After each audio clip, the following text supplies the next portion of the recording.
Chapter 31, Dallas Scott. As soon as Dallas Scott was assigned a cell at Marion, he began searching for some legal loophole that would help him overturn his 1976 conviction for bank robbery. He really didn't think he had much of a chance. He wasn't a lawyer, didn't have much education, and the trial had taken place more than a decade earlier.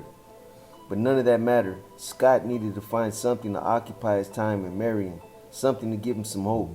Otherwise, he would slowly go crazy, being locked all day in a cell. Life at Marion was designed to be monotonous, and it was. Scott's world consisted of 51 square feet of living space that came equipped with a mattress, toilet, locker, sink, mirror, small black and white television, and radio. Scott got up each morning at 6 a.m. when breakfast was slipped through the bars. He ate, watched the morning news, and went back to bed until 10 o'clock, when he did an hour of exercise and then ate lunch. He'd watch the afternoon movie shown on the prison's closed-circuit channel, then turn off the television and work on his legal appeal. He refused to watch soap operas. Guys in here are crazy about their soap operas, Scott explained. Some guys have watched them for years, and they get so caught up in them, they won't come out of their cells when it's time for recreation, because they don't want to miss them. Scott liked having a television, but he also considered it a trap. It's a tool that they use to pacify you, he said. You gotta learn how to turn off that television, or else you will sit all day in front of it and forget what prison is all about. You become a lamb, which is exactly what the administration wants. Scott would turn the set on around dinner time and watch the national news. He used to watch a game show before the news, but he stopped in protest when a black man appeared as a contestant. At some point during the day, Scott would be released with 7 other inmates to exercise outside his cell. On nice days, the group played basketball outdoors in a wire-enclosed cage. But sometimes Scott would use the time to take a shower or walk along the tier, talking to other inmates through the bars of their cells. Scott's return to Marion had been a family reunion of sorts. Gang members John Greshner and Ronnie Brusino were still there, as were other inmates whom Scott had known for more than a decade. None of these inmates was well known outside the bureau, certainly not like some of Marion's notorious prisoners, such as John A. Walker Jr., the head of a family spy ring that sold secrets for 18 years to the KGB, Edwin Wilson, the CIA death merchant who supplied plastic explosive to the Libyan terrorists, or Joseph Franklin, the Ku Klux Klansman convicted of killing 2 black men and suspected of at least 13 other racist murders. Within the bureau, however, Scott and his crowd were considered much more trouble. Most inmates come into prison, follow the rules, do their time, get something out of it, and never come back, explained Marion's warden, Gary L. Henman. But some inmates come in and actually form their own prison culture. These men refuse to conform or follow rules. They want to conduct business in here just like when they were on the streets. They want to steal, sell drugs, whatever, and they are very disruptive. For some convicts, in a twisted sense, being housed in Marion was an honor. When you're a kid, explained Greshner, who was sent to a reformatory when he was 9, you gotta have some sorts of a role model. And the baddest motherfuckers at the reformatory, the guys who tried to escape and didn't take any shit, those were the people I admire.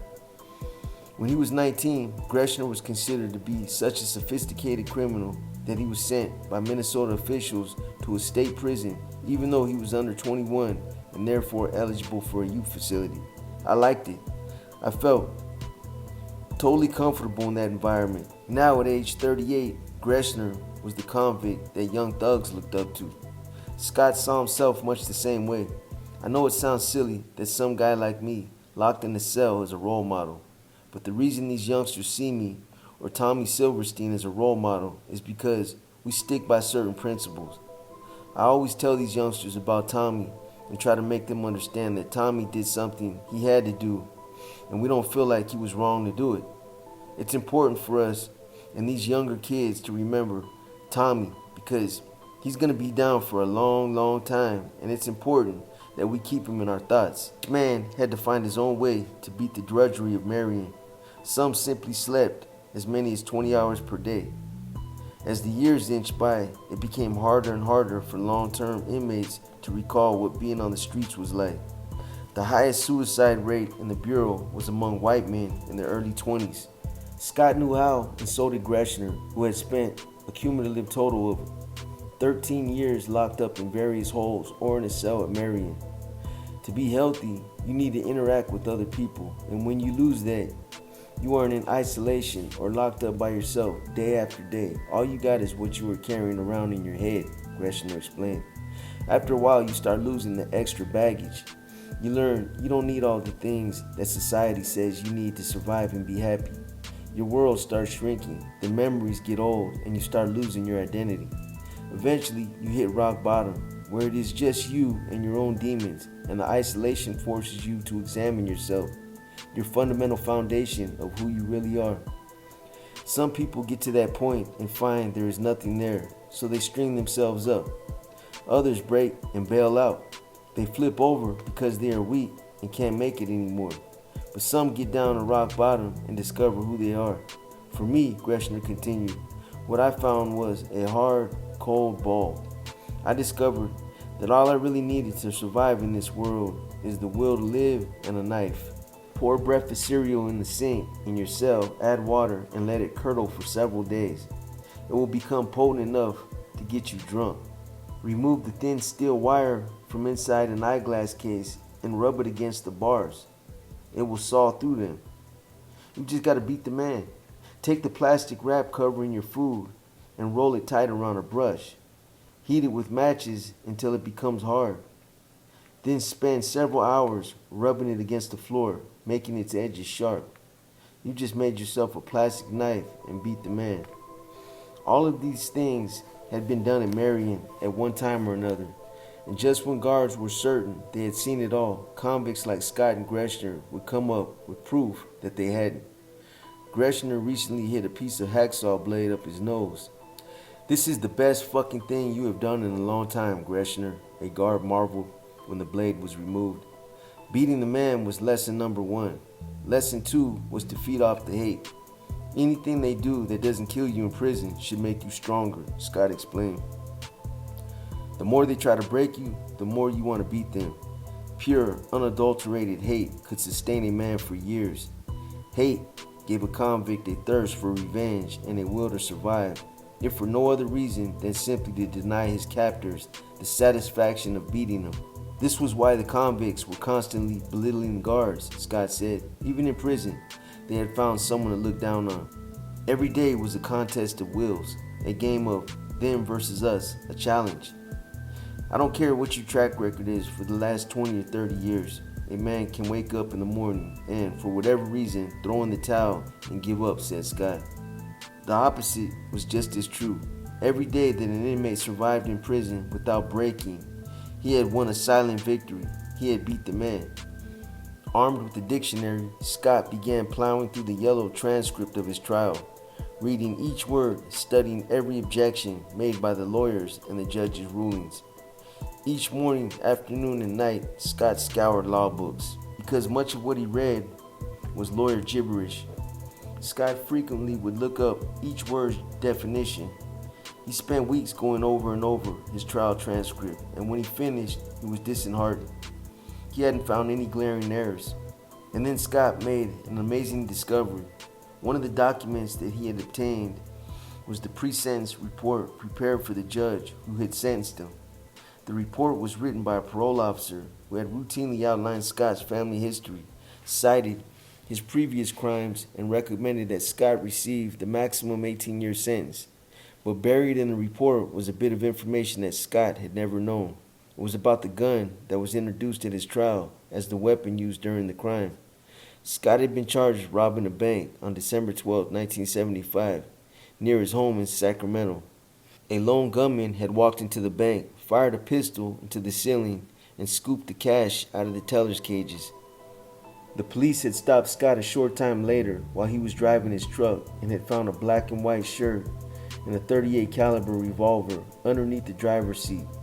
The bank robber had worn a black and white shirt, and a ballistics check showed that Scott's pistol was the same caliber as the one fired into the bank ceiling.